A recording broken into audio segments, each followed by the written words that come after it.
होळी रे होळी पुरणाची पोळी. आज मी पुरणपोळी बनवणार आहे, पण त्याआधी आजच्या छोट्याशा मिनी ब्लॉगमध्ये तुम्हा सर्वांचे स्वागत आहे. सगळ्यात आधी तर कुकरला बटाटे शिजायला ठेवून दिले. एक साईडला चहा बनवला, चहा पिऊन घेतला आणि लगेचच पुढच्या कामांना लागले.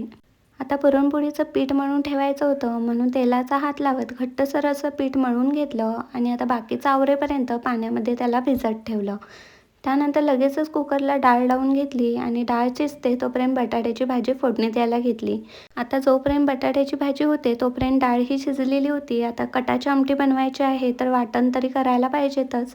तर वाटण तयार करून घेतलं आणि लगेचच आमटीला फोडणी द्यायला घेतली.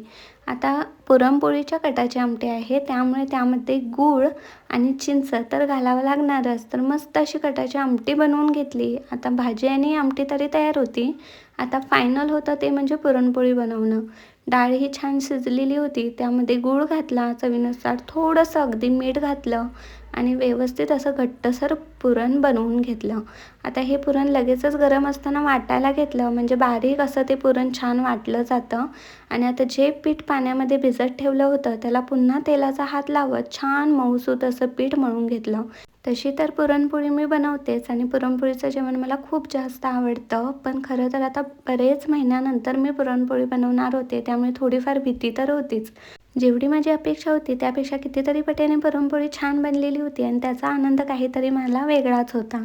त्यामुळे सगळा स्वयंपाक आवरून घेतला आणि जो काही स्वयंपाक बनवला होता त्याचा देवाला नैवेद्य दाखवून घेतला. तर असा होता आजचा होळीचा दिवस. त्यामुळे तुम्हाला हा व्हिडिओ आवडला असेल तर नक्की लाईक, शेअर, सबस्क्राईब करायला विसरू नका. आजच्या व्हिडिओमध्ये इतकंच.